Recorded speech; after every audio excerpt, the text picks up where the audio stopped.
The Arabian Desert. A vast ocean of drifting sands and scorched, sun-baked rocks. Beneath these endless dunes, oil, the lifeblood of our new mechanical century. For more than 400 years, the Ottoman Empire has ruled these lands, controlling all that's to be found here. But the Ottomans do not rule unopposed. Small bands of Bedouin rebels have united to overthrow the empire. They strike without warning and then vanish into the desert. Fighting alongside them is a lone British officer whose exploits have earned him wide renown. The world has taken to calling this man Lawrence of Arabia.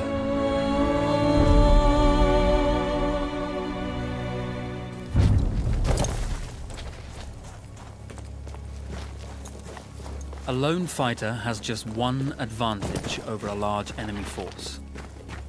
A lone fighter can move unseen.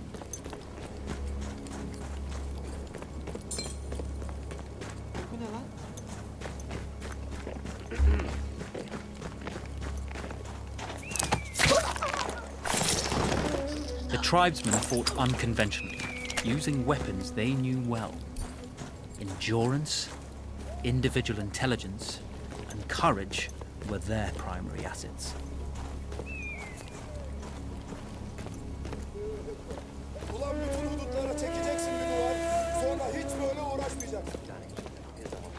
Havadan sudan muhabbet yetti gari. İsyankarlar cesur cengaverler değillerdir. Öyle ara sıra demir yollarımızı vururlar o kadar. Bize bir şey olmayacak.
Come out! It's over.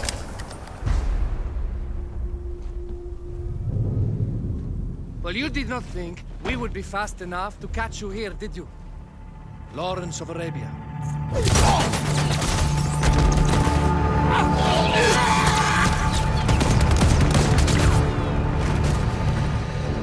Actually, I was rather depending on it. Lawrence. Well, this is very clever. Now the hunter becomes the hunted. So who might you be? How enchanting you are, my dear. Ahmed. I'll show you enchanting. If it weren't for you, I'd be free. Free, is it? You'll be free when you're dead. And I'm happy to tell you, the Empire intends to grant you all this freedom very soon. Even now, an engine of destruction scours this desert, obliterating your allies, your families, your homes. Soon there will be nowhere to run. Nowhere to hide. Soon all that you know, and all that you love, will be ashes. will all be free to die. Oh, you animal! Zara.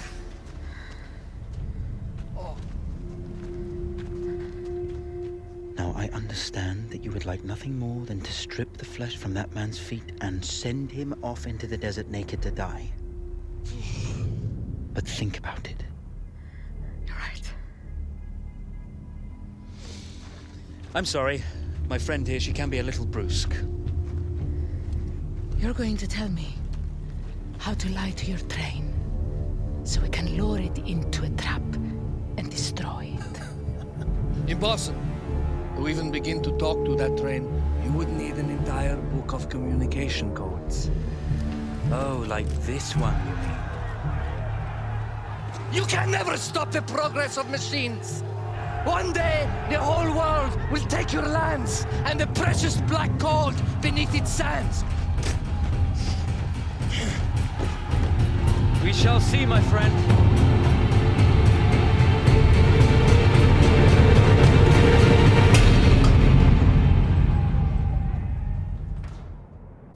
Of course, obtaining the codebook was not enough. To destroy this iron dragon, this Canavar, as the Ottomans have named it, we had to send it 3 encrypted messages telling it to stand down. There were Ottoman outposts scattered along the railroad tracks. The commanders there carried high-priority message capsules. We had to use those to send our orders. Infiltrating the village wouldn't be easy. A full detachment of Ottoman soldiers had occupied it. The Ottomans had chosen an isolated location for their desert outpost. It seemed lightly defended. It was also well stocked with arms and equipment. The ancient ruins were all that remained of a civilization now lost to time. The Ottoman Empire brought in the modern world with a host of armored vehicles and field guns. 3 commanders to eliminate, 3 personal message capsules to be stolen, and then sent with our false orders. How Zara tackled this dangerous and audacious mission was up to her. The Bedouin treasured their horses, and in return, those animals granted their riders unparalleled speed and mobility.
single order wouldn't be enough. Ottoman protocol required the message to be received in triplet before the train would acknowledge it as genuine.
We were putting a great deal of trust in Zara's capabilities, but I had complete confidence that she would carry the day.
lan! Teslim ol!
You see, the message had already been sent, my dear. Not the message you would have wanted. Lawrence was such a good host. It almost seemed rude to escape. I made sure to note the location of Lawrence's camp, of course. Which means the train knows too. Twice, you told that train everything was clear. But I told it exactly where to attack.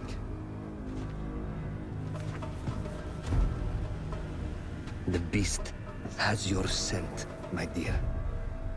And it's coming to slaughter you and your little band of rebels. First, the firestorm from the cannon. Then, up close with the troops to slaughter any survivors.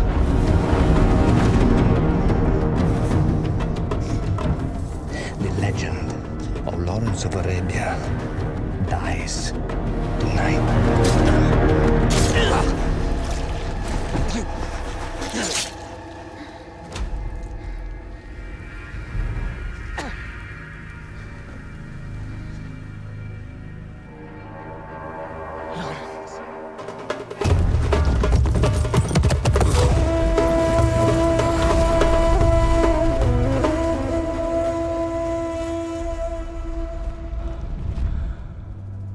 You slipped away just in time. Tilkitchi was a fool to think we'd ever stay after he escaped. The carnival won't stop hunting us. No, it won't. Let me think. The train's coming a long way.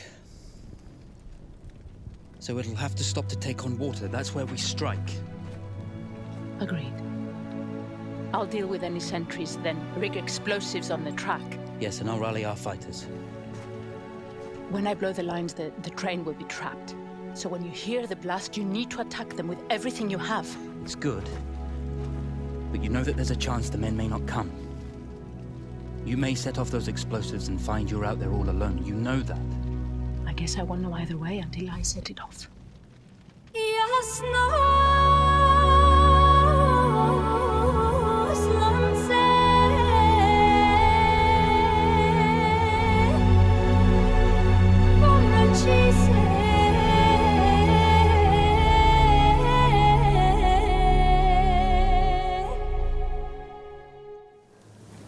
Man makes plans, and God laughs. As it turned out, the small town where we would ambush the train had a significant enemy presence. Those troops would have to be dealt with before the explosives could be set.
Görürseniz derhal mıhlayın biçin.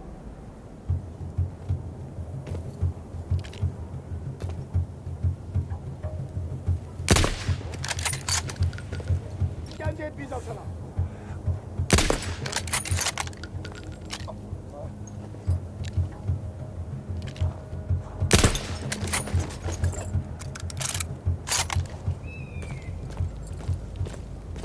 Those troops in the village had to be dealt with before we could push on with our plan to destroy the train.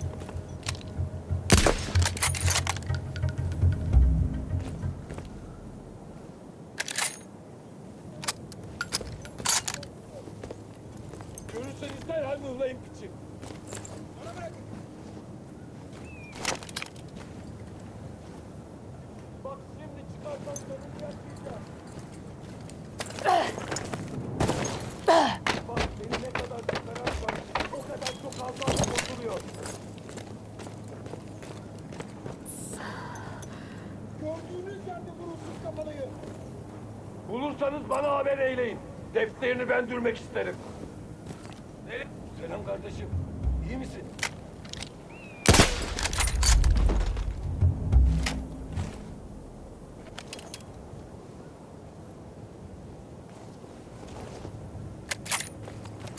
Teslim olursan söz işkence etmeyeceğim sana. Saklanarak nereye kadar?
Once Zara secured the town, the trap could be set for the arriving train.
Vengeance can be a sweet or bitter brew.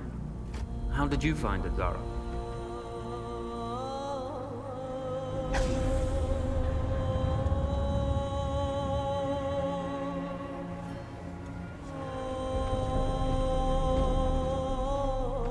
And you're right, we do need to think bigger, act bigger. Maybe even the Suez Canal.